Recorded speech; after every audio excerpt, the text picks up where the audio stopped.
Welcome प्यारे बच्चों, आप सभी का स्वागत है मेरे YouTube channel competition world for school. 10th class का एग्ज़ाम बहुत ही नज़दीक है। मई में उसका एग्ज़ाम है, तो उसी के देखते हुए आज हम लोग झारखंड सरकार द्वारा जारी की गई मॉडल सेट क्वेश्चन को हम लोग आज बनाएंगे। ऑब्जेक्टिव क्वेश्चन करेंगे। ऑब्जेक्टिव टोटल आप लोगों को पता है कि टोटल 30 ऑब्जेक्टिव आएंगे। शुरू करते हैं मॉडल क्वेश्चन 3 का ऑब्जेक्टिव क्वेश्चन। फर्स्ट क्वेश्चन है 156 का अभाज्य गुणनफल कौन सा है? इनमें से अभाज्य गुणनफल कौन सा 156 का? Option A, B, C, D इस आपके दिए हुए। 156 क्या करेंगे, इसका एलसीएम लगा देंगे 2 से। तो 2 से लगा देंगे, 2 7 14, 2 8 16, फिर 2 से लगा देंगे, फिर 2 से 2 3 6 और 2 9 18। अब किससे लगेगा? 3 से। तो 13 3 39 क्या हो गया? अब 2 का पावर 2, 3 और 13, ये हो गया हमारे अभाज्य गुणनफल। नहीं दिया हुआ सेकेंड ऑप्शन देखिए क्या है? 2 का पावर 2, 3 और 13। इस प्रकार हमारा सेकेंड ऑप्शन नंबर हो जाएगा बी, ये हमारा सही है। दूसरा देखिए क्वेश्चन क्या बोलता है, बोल रहा है क्या, किसी बहुपद पी एक्स के लिए y बराबर पी एक्स का ग्राफ नीचे दिया गया है। बहुपद पी एक्स के शून्यकों की संख्या ज्ञात करिए। शून्यकों की संख्या ज्ञात करना बच्चों बहुत ही आसान है। केवल क्या करना है, आपको एक ग्राफ ड्रॉ करना है। ये इसको बोलते हैं एक्स एक्सिस, एक्स बोलते हैं, और ये होता है वाई एक्सिस। ये होता है नेगेटिव एक्स एक्सिस, ये होता है नेगेटिव वाई एक्सिस। अच्छा बोलते हैं एक्स एच वाई एच। इसमें क्या है, ग्राफ इस तरह का बनाया गया है। तो इसमें आपको केवल एक्स को ही देखना है। एक्स वाली जो रेखा है उसी को देखिए। उसमें देखिए ग्राफ कहाँ कहाँ कट गया है। एक पॉइंट यहाँ कट गया है, दूसरा पॉइंट यहाँ कट गया है। तो इसलिए इसके शून्यकों की संख्या हो जाएगी 2। हमारा ऑप्शन कौन सा चला जाएगा? सी। अगला देखिए, निम्न में कौन द्विघात समीकरण नहीं है? कौन सा द्विघात समीकरण नहीं है? तो हमें पता है कि द्विघात समीकरण क्या होता है, जो A X square plus B X plus C बराबर 0 के फॉर्म में हो, इसी को बोलते हैं द्विघात समीकरण। यानी एक्स का पावर कितना हो? 2 हो। इसके अलावा अगर कुछ हो जाए, 3 4 5 हो जाए, तो वो द्विघात समीकरण नहीं होगा। तो हम लोग इसको हल करेंगे। ए और इसको मानेंगे बी, तो ए प्लस बी का होल क्यू बराबर होता है A cube plus B cube plus 3 B into A plus B. और बराबर में क्या है हमारा? 2x x square minus 1। तो हमें देखिए कि यह, तो लिखेंगे कि चूँकि यह A X square plus B X plus C बराबर 0 के रूप में नहीं है, इसलिए यह द्विघात समीकरण नहीं होगा। ओके, तो हमारा पता चल गया कि हमने पहला ऑप्शन को चेक किया, पहला ऑप्शन ही द्विघात समीकरण के रूप में नहीं आया है। देखिए नेक्स्ट 4 क्वेश्चन। 4 बोल रहा है cos 48 माइनस साइन 42 डिग्री, यहाँ पर डिग्री है, साइन 42 डिग्री का मान क्या है? आपको पता होना चाहिए कि cos थीटा बराबर होता है साइन 90 माइनस थीटा। तो थीटा यहाँ पर कितना है? 48, और माइनस यहाँ पर साइन 42। तो साइन 90 में से 48 जाएगा तो 42 हो जाएगा, फिर माइनस साइन 42। तो यहाँ पर माइनस में साइन, यहाँ पर प्लस में साइन, कट जाएगा। क्या हो जाएगा आंसर? 0। इसका आंसर 0 हो जाएगा, option number C. Next question बोलता है कि समांतर श्रेणी 1/3, 5/3, 9/3, 13/3 के लिए सार्व अंतर इसको हम लोग बोलते हैं A1, इसको A2, इसको A3, A4, ऐसे ऑन चलते रहता है। तो D बराबर फॉर्मूला होता है A2 माइनस A1। A2 का मान है 5/3, 5/3 माइनस A1 का मान है 1/3। एलसीएम ले लेंगे हम लोग, 3 यहाँ गया 5 माइनस 1 बराबर हो जाएगा 4/3। तो इसका सारा अंतर कितना निकल गया? 4/3। नेक्स्ट क्वेश्चन, आर त्रिज्या वाले वृत्त का क्षेत्रफल क्या होगा? आर त्रिज्या वाले, हम इसको डायरेक्ट हम लोग बना सकते हैं। त्रिज्या, आर त्रिज्या वाले वृत्त का क्षेत्रफल क्या होता है? Pi R square. Option number A. Okay, अगला देखिए क्या होता है, निम्न परिमेय संख्याओं के दशमलव प्रसार के कोण शांत हैं, इनमें से कौन सा शांत है। देखिए शांत होने के लिए इसका एक बेसिक रूल जानना पड़ता है। जब परिमेय संख्या का हर, परिमेय संख्या का हर का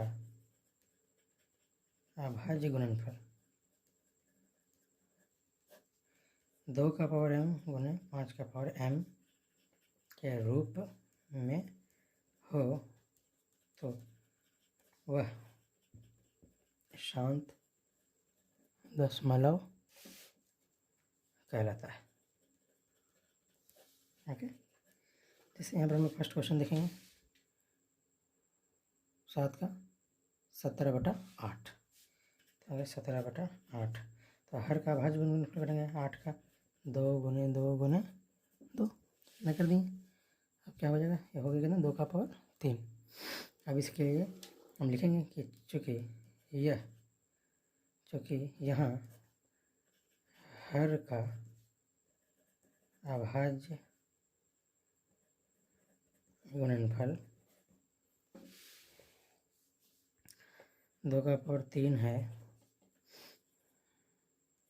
और इसे 2 का पावर m गुने 5 का पावर m के रूप में लिखा जा सकता है,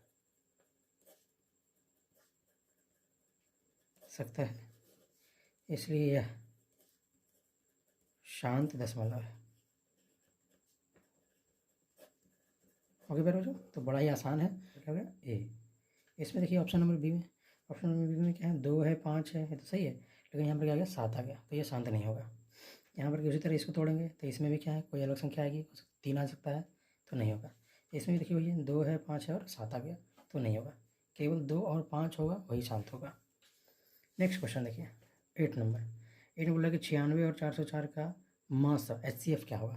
96 का LCM निकालना पड़ेगा, 2 से दे देंगे तो 2 से 48, फिर 2 से 24, फिर 2 से 12 और फिर 2 से 6 और फिर 2 से 3, तो कितने आ गए 2 का पावर हो गया कितना 1 2 3 4 5, 5 और 3, तो निकालेंगे 404 का। तो 2 से 202, फिर 2 से 101, अब नहीं टूटेगा, तो कितना आ गया 2 का पावर 2 गुने 101। मास निकालने की क्या बोलता है कि जितना दोनों में कॉमन मिले, कि हमारा जो मासा जो होगा वो क्या होगा 2 का पावर 2 होगा, जो कम वाला होगा वही डिसाइड करेगा। 101 इसमें कॉमन नहीं मिल रहा इसलिए ऐसा नहीं होगा, 3 यहाँ है लेकिन 3 यहाँ नहीं है, तो यहाँ पर 96 और 404 का HCF क्या होगा 4 होगा। आगे बोलता है 9 नंबर कि यदि शून्यकों का योग तथा गुणनफल क्रमशः 0 और √5 हो तो द्विघात समीकरण क्या होगा। तो देखिए बच्चों इसके लिए क्या होता है शून्यकों का योग, इसके लिए आपको शून्यकों का योग को बोलते हैं अल्फा प्लस बीटा बराबर योग कितना बराबर 0 और गुणनफल अल्फा गुने बीटा बराबर होता है यहाँ दिया हुआ √5 ये दिया हुआ। अब क्या करेंगे द्विघात बहुपद लिखेंगे, द्विघात बहुपद बराबर होता है x² minus alpha plus beta x और प्लस अल्फा गुने बीटा। ओके, यहाँ पर क्या लिख देंगे x² minus alpha plus beta का मान कितना 0, बढ़ाएंगे 0 और गुना क्या है x और प्लस अल्फा और बीटा का मान कितना गुना का √5, तो ये तो खत्म हो जाएगा कोई काम नहीं, तो इसका हो जाएगा x² प्लस √5, तो यानी इसके द्विघात बहुपद कितना हो जाएगा x² √5। इस प्रकार हम लोग का ऑप्शन कौन सा जाएगा x² plus √5, option number A. Okay, चलिए अगला दिया हुआ है कि x² माइनस x माइनस 4 का निम्न में से शून्य क्या है, शून्य का निकालना है। देखिए इसको केवल क्या करना है द्विघात समीकरण तोड़ने देना है, शून्य मिल जाएगा हमको। ठीक, क्या दिया हुआ है 3x² माइनस x माइनस 4, तोड़ देते हैं। पता है हमें कि जो भी एक्स स्क्वायर के साथ में गुना रहता है वो कहाँ जाता है, सीधे लास्ट हो जाता है। तो यहाँ 4 और ये 3, तो 4 3 हो जाएगा कितना, 12। अब 12 को ऐसा तोड़ना है कि 1 आ जाए, इसके हिसाब से बीच वाला तो तोड़ देंगे इसमें, 4 और 3 में ही तोड़ेंगे। 4 3 12, 4 में से 3 जगह 1 बचेगा। ठीक, तो यहाँ बचेगा, इसको देखते हुए हम लोग सेट करेंगे 3x² माइनस, यहाँ पर कर देते हैं प्लस 3x और माइनस 4x और माइनस 4, ओके, बराबर 0। 3 3 यहाँ दोनों बचेंगे और x कॉमन हो जाएगा, 3x कॉमन कर लेंगे, हो जाएगा x, यहाँ हो जाएगा +1, यहाँ -4 कॉमन करो, x + 1 बराबर 0। तो ये दोनों कॉम जो ब्रैकेट में उसके बाद देगो x + 1 और हो जाएगा 3x - 4 बराबर 0। दोनों को 0 के बराबर करेंगे, x + 1 बराबर 0 और 3x - 4 बराबर भी 0। अब क्या कर लेंगे इसको, x + 1 उधर जाकर हो जाएगा -1, यहाँ हो जाएगा 3x, ये -4 उधर जाकर हो जाएगा 4 और यहाँ पर x जो है इसको x बराबर ले देंगे 4/3। इसके मतलब शून्य हो गए कितने, 4/3 हो गए और -1 हो गए, यही हुआ। इसका आंसर देखते हैं जी क्या है, 4/3 और -1, यानी ऑप्शन नंबर ए बिल्कुल सही है। नेक्स्ट क्वेश्चन देखिए क्या दे रहा है कि यदि विविक्तर D 70 हो तो इनमें से मूल क्या होगा। मूल, आप समझिए मूल क्या होता है और ये विविक्तर क्या है। विविक्तर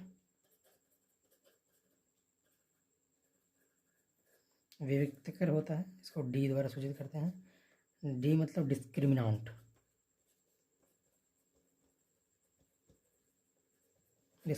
ओके। तो D बराबर फार्मूला बेस होता है B² - 4AC, तो इसके 3 रूल है। फर्स्ट रूल है मूल के लिए कि यदि D का मान 0 से बड़ा आ जाए, D का मान क्या हो जाए, 0 से बड़ा, तो 0 से जब बड़ा हो जाएगा तो इसके क्या होंगे, मूल वास्तविक और असमान होता है। तो मूल जो होते हैं क्या होते हैं, वास्तविक और असमान होगा। दूसरा कहता है कि अगर D का मान बराबर हो जाए 0 के तो मूल क्या होगा, तो मूल बोलता है बराबर होंगे और वास्तविक होंगे। बराबर है चूँकि D के 0, तो बराबर हो गया और क्या हो जाएगा, वास्तविक, ओके। तीसरा रूल कहता है कि यदि D का मान 0 से छोटा हो जाए तो बोलते हैं क्या, वास्तविक मूल संभव ही नहीं है। तो मूल क्या है,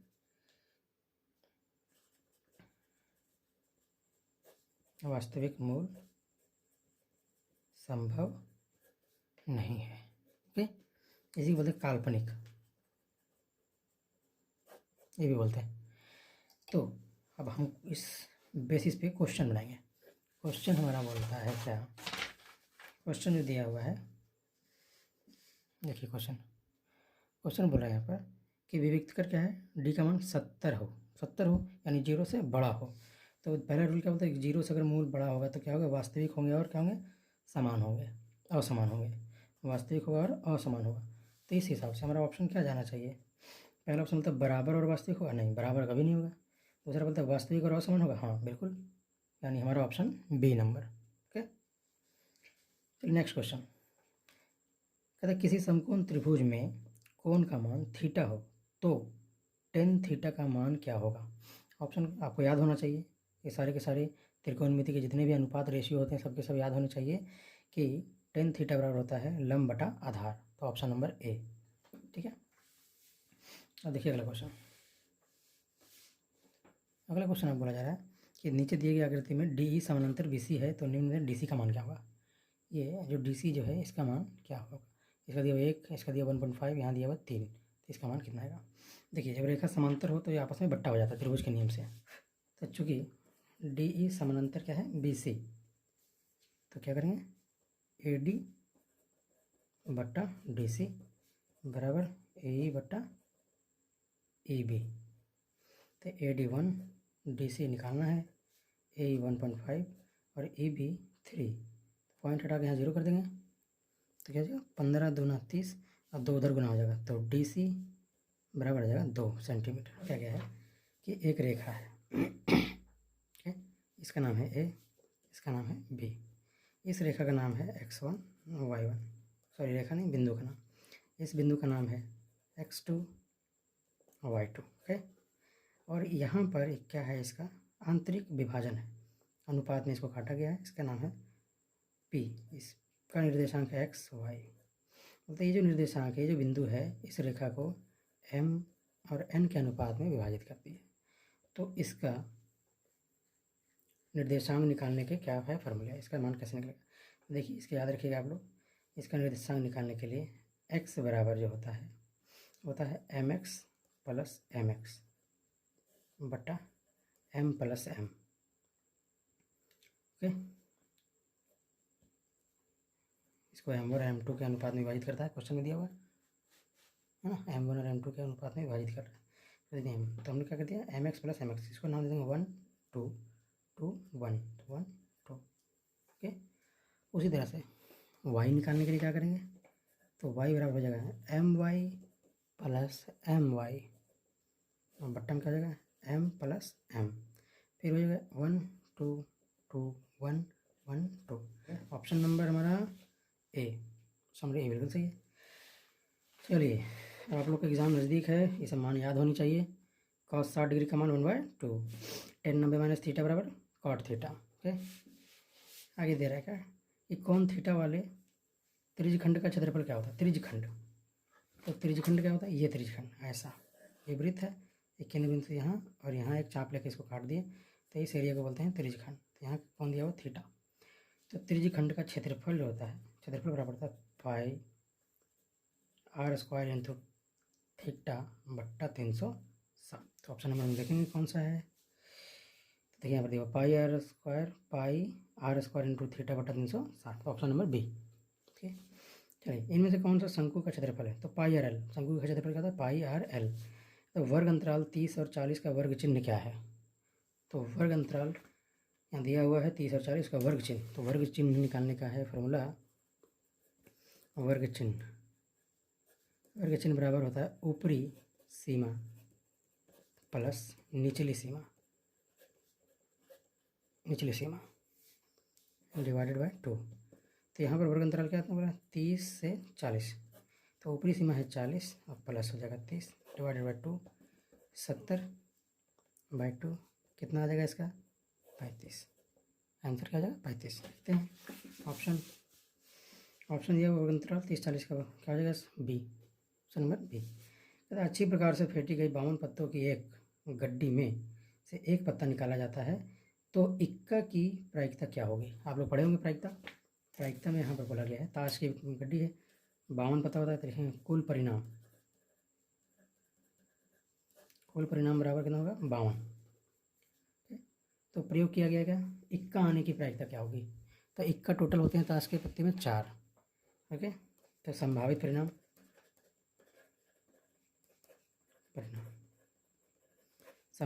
होगा कितना, 4। तो यहाँ पर ले देंगे इसलिए प्रायिकता, इसका नाम हम लोग दे सकते ई दे दिए, यानी संभावित परिणाम इसी का, इक्का की, चाहे इक्का होने का प्रायिकता ई, यानी इक्का होने का। तो क्या जाएगा, संभावित परिणाम बट्टा कुल परिणाम। ओके, तो कुल परिणाम है 52, 4 से काट देंगे, 13 चौक 52, यानी 1/13, इसका आंसर हो जाएगा। आगे दिया हुआ है कि किसी परिमेय संख्या का हर अभाज्य गुणनखंड 2 का पावर n गुने 5 का पावर n के रूप में नहीं हो तो डैश आवर्ती होता है, वह अशांत होता है। आपको बताएंगे अभी कुछ देर पहले, शांत होने के लिए क्या चाहिए, 2 का पावर m और 5 का पावर m होना चाहिए। यहाँ पर बोल रहा है नहीं होगा तो क्या होगा, अशांत होगा। ओके, द्विघात बहुपद ax² plus bx plus c है, तो इसके शून्य का अल्फा और बीटा है, तो अल्फा प्लस बीटा बराबर क्या होता है, अल्फा प्लस बीटा बराबर होता है -b/a। ऑप्शन में यहाँ पर जो दिया हुआ है इसका फर्स्ट वाला -b/a। ओके, नेक्स्ट चलते हैं। हम लोग ये फार्मूला बहुत पढ़े हुए हैं, भाज्य बराबर क्या होता है, भाजक गुणे भागफल जोड़ शेषफल। ओके, नेक्स्ट, किसी समांतर श्रेणी का प्रथम पद a सार्वंतर d, तो इसका nवां पद क्या होगा, nवां पद बराबर फार्मूला याद रखना है, क्या होता है a plus n-1 into D. nवां पद निकालने के लिए यही फार्मूला है, a plus n-1 into D. अतः समांतर श्रेणी में रिक्त स्थानों के पदों को भरें। तो यहाँ 2 दिया हुआ है, फिर यहाँ पर एक ब्रैकेट डब्बा खाली है, उसके बाद फिर क्या है 26 यहाँ पर भरना। देखिए इसको हम क्या करते हैं ये क्या हो गया A2, ये हो गया A3। ओके, तो A3 बराबर होता है A प्लस 2D। A3 बराबर A प्लस 2D। ठीक, तो यहाँ पर हम लोग क्या करेंगे A का मान यहाँ बैठा देंगे। अब A3 का मान हमें पता है कितना है 26, यहाँ देखेंगे 26 बराबर A का मान कितना है 2 प्लस 2D। 2 इधर कर देंगे, 26 माइनस 2 बराबर 2D। 24 बराबर 2D, 2 से काट देंगे 12, तो D बराबर आ गया 12, यानी वर्ग अंतराल निकल के कितना 12, यानी 12 12 का अंतर है। तो यहाँ पर क्या करेंगे A में प्लस कर देंगे 12, तो निकल जाएगा A2। तो A कितना है 2, 2 प्लस 12 बराबर कितना आ गया 14। ये 14 क्या बताएगा A2 को। कहते हैं AP के प्रथम n पदों का योग S का होता है। S बराबर क्या होता है n/2 into 2a plus n - 1 into D, यही होता है। कहते हैं वैद्यायन प्रमेय क्या है। वैद्यायन प्रमेय पाइथागोरस प्रमेय को ही बोलते हैं वैद्यायन प्रमेय। ठीक है, वैद्यायन वैज्ञानिक हुए थे, जिस प्रकार पाइथागोरस एक वैज्ञानिक है, थेल्स वैज्ञानिक है, उसी प्रकार वैद्यायन भी एक वैज्ञानिक है जिन्होंने 800 BC में ये बताया था कि कर्ण का स्क्वायर बराबर होता है लंब का स्क्वायर प्लस आधार का स्क्वायर। तो वैद्यायन प्रमेय को ही क्या बोलते हैं पाइथागोरस प्रमेय। ठीक है, कहते हैं वृत्त तथा उसकी स्पर्श रेखा के उभयनिष्ठ बिंदु को क्या कहते हैं। वृत्त है, वृत्त तथा स्पर्श रेखा के उभयनिष्ठ बिंदु को, इस बिंदु को स्पर्श बिंदु कहते हैं। ठीक है, स्पर्श बिंदु, तो इसका आंसर हो जाएगा स्पर्श बिंदु। कहते हैं कोण थीटा वाले त्रिज्यखंड के संगत चाप की लंबाई। देखिए उसी तरह जैसे अभी बोला था त्रिज्यखंड का क्षेत्रफल पूछा, अभी संगत चाप की ये वाला है पार्ट, इसको यहाँ से काटिए, तो ये जो चाप इसका नाम दे देते हैं बी, यहाँ बीच में दे दिए पी। तो ये जो ए पी बी है ये चाप है, इसकी चाप की लंबाई। तो ए पी बी बराबर चाप, तो क्या परिधि का फॉर्मूला क्या 2πr, क्या करें 2πr इंटू थीटा, तो फिर त्रिज्यखंड है यहाँ थीटा कौन बनता है, तो 2πr इंटू थीटा बट्टा 360। तो 2 से इसको काट देंगे कितना आ जाएगा 180, यानी क्या हो जाएगा πr इंटू थीटा बट्टा 180, यही होगा, यही होगा नहीं। देखिए लास्ट क्वेश्चन 30 नंबर, कहते हैं शंकु के छिन्नक का वक्र पृष्ठ क्षेत्रफल क्या होता है। ये होता है pi into R1 plus R2 into L, यानी देखा जाए तो क्या बोलते हैं πr/l बोलते हैं। ओके फ्रेंड्स, तो आज तक हमने देखा टोटल 30 क्वेश्चन ऑब्जेक्टिव के। ओके, और चैनल को सब्सक्राइब करिए। थैंक यू, जय हिंद।